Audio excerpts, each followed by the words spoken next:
I just got accepted into missional labs. This is kind of a big deal, and the best part about it is I actually kind of knew it was gonna happen. You could say the way that God was kind of pointing me along this narrow path that kind of twists and turns, but it was just neon signs, almost comically, and it just felt like one of those old time cartoons where it was like, you should go this way, you should go this way, you should go this way, and the character's like, I wonder if I should.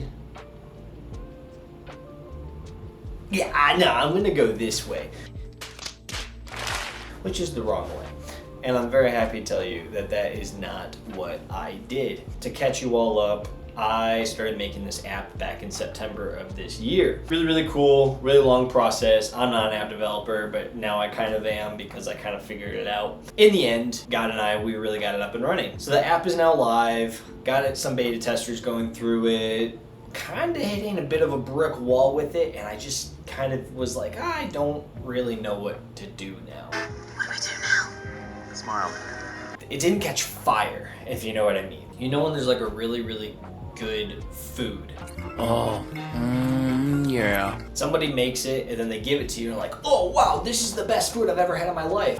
Oh, yeah. Typically that person will take that and then bring that food to somebody else and be like, hey, you should try this. Well, that never really happened with the app. Pretty much all I got from friends and families and just different people in ministry was like, that's a cool app. That's really cool. I'm sure it'll do great. But people just never really got behind, oh, we should use this. After it was up and running, I started reaching out to a bunch of other different app developers. I just kept asking the same question. What should I do now? What should I do now? How do I take the next step forward? And one person who got back to me, his name was Amar Patel. Really, really nice guy.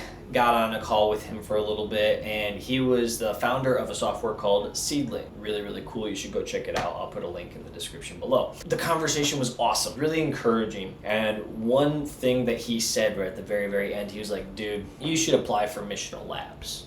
I was like, I only know what missional labs is because earlier today I stalked Amar like crazy, and I was like, who is this guy? Why did I reach out to him? And I should have answered all these questions before I emailed this guy. And he kind of walked me through what missional labs was. It was a cohort with a very firm theological standpoint, but then also just missional standpoint, like just creating things for the sake of the lost world and for them to know Christ and to know him through excellent things being created. So yeah, Amar was like, you should do this. I did this. It worked out great for me. It really strengthened my faith and what I was building. Also totally used me as a reference. And I was like, yeah, okay. I wasn't really thinking about this actually before I started filming this video, but now that I'm actually thinking about it, I was in the process of filling out that application before I even got on that call with him. That's interesting to think about now. But I was like, yeah, I'll probably pray about it a little bit more, even though I'm totally already filling out the application. I was just like overwhelmed. I was like, man, God, I'm not a tech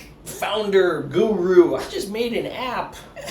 What do I do with that? So I totally just kind of pushed the application off to the side, and I was like, nah, I'll pray about it. I just don't feel right about this. And so I was praying about it, and I was working that day, and then my good friend Barack called out to me.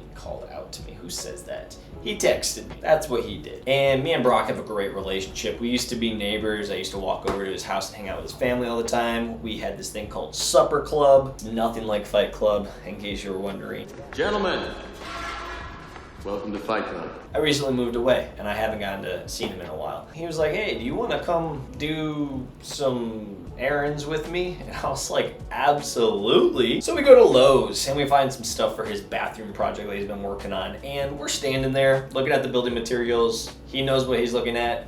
I've got no clue what I'm looking at, because I'm just there to hang out with Brock. And he kind of just looks at me. He's like, hey, have you ever heard of missional labs? What? Coincidence? I think not. And I was like, actually, yeah, I heard about them for the first time today. And doesn't even like look over at me. He's still looking at what he's holding in his hands. He's like, I think you should apply for their cohort. What? Are you kidding me? I've had a lot of weird interactions with people in ministry that God is using to speak through them. But this was just so nonchalant. And I was just like, did God really just do that to me? Hello? You there? Penny? Penny? Are you paying attention here? Do you see the way that I am telling you to go? He could not have been more obvious, which makes me feel stupid. So here we are. So I finished praying that day and I was like, all right, God, I'm gonna do it. I'll finish the application tomorrow. And God was like, good, because I wanted you to, and I have wanted you to. So wait for your acceptance letter in your email and make a video talking about this. And here we are. So that brings us back to right now, today, December 10th, 2025, and I just got my acceptance email just the other day. I don't really know how to explain this any other way, but I'm just so excited to see what God actually wants to do next with this, because I'm stuck.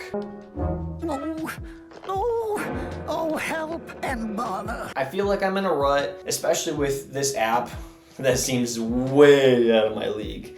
And yet here I am trying to steward something that God has given me to do. I'm still not a coder. I'm not gonna pretend to be one. But if that is a hat that God wants me to learn how to wear, I need to be willing to learn how to wear it. I mean, in a completely different realm of something else that I'll talk about in another video, but right now I'm doing EMT classes to be a volunteer EMT in the area that I'm in. That was not on my bingo card for my life, but there was a need for that. And so I am learning how to lay down my life and pick up my cross in order to serve and love the people around me more effectively. And that means operating outside, as far outside out of my comfort zone as I possibly can be. If God wants me to jump and to move in a certain direction, in an area, run, whatever it might be, I'm just kind of learning to respond with, okay, where are we going? But asking where we're going after I'm already moving, because that's just me agreeing